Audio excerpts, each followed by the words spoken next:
All right, so we're hearing a lot about the American and the West perspective of the situation in Ukraine, but what we're not hearing about is the media in Ukraine's perspective. For more on this, let's welcome a Ukrainian Parliament member, Alexey Goncharenko. Charchenko, did I say that right?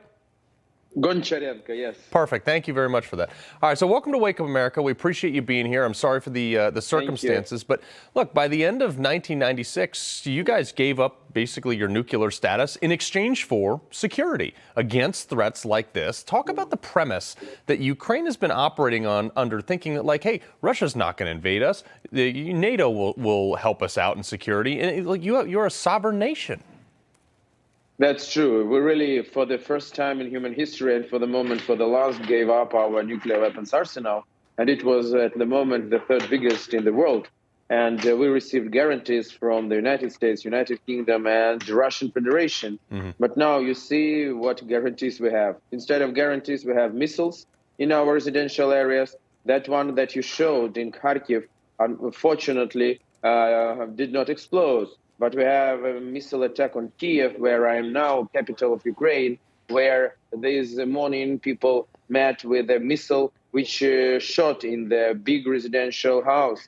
And it looks like it started burning. And it looked very much similar as the Twin Towers terrible terroristic attack on September 11th. Mm-hmm. And now we are under such attacks from Russian Federation, which is definitely the state terrorist now. And we have big losses of civilians. For the moment, we have 198 civilians killed, including 3 children.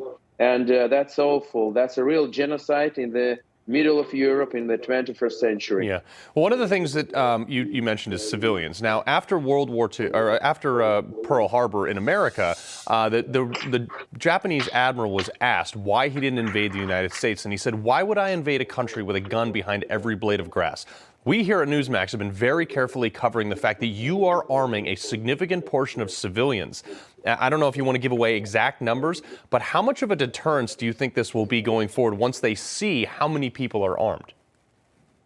No, not only civilians, civilians, also civilians like me. I'm now always with my automatic rifle. I'm not a military person. I have almost no military experience, but like thousands of Ukrainians, I received weapon to defend my home, to defend my land. And I'm sure that we will win because we have very high spirit. And there are curses throughout the whole country of men and women who wants to join army, armed forces, and to fight for Ukraine. And we believe that we are fighting not only for Ukraine, but for the whole free world.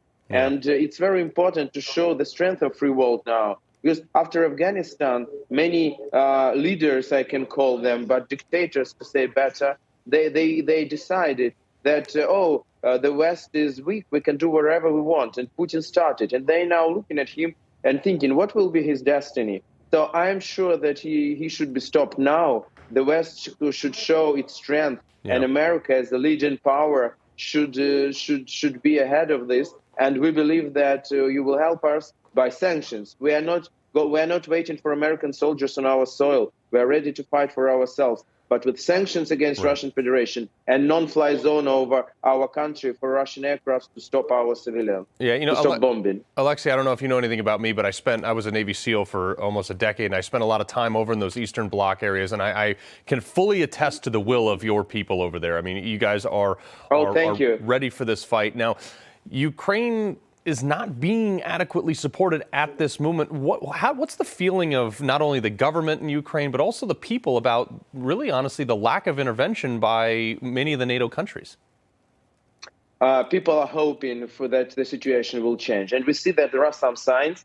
For example, SWIFT, that's the global financial transaction system. And we think that kick off Russia from there from this, the economy will suffer greatly. And we know that America supported it, and there was just several countries who were against in Europe, and the last was Hungary. And just minutes ago, I received a message that there is a decision that Hungary also will support it. So I believe that this sanction will be provided just next several hours. That is very important, very important. And also everything about the skies, because on land, our army is like really heroes fighting and doing their best. But certainly in the skies, Russians are much, much stronger. And to close the skies will make our chances really not equal, but better. You as a professional, you understand what I mean. Yeah, absolutely. I mean, the air superiority is a huge advantage. If we can neutralize that, if we could plead with this current administration to help lead from the front. Alexey Goncharenko, we appreciate Thank you very much. Stay strong over there. Stay safe.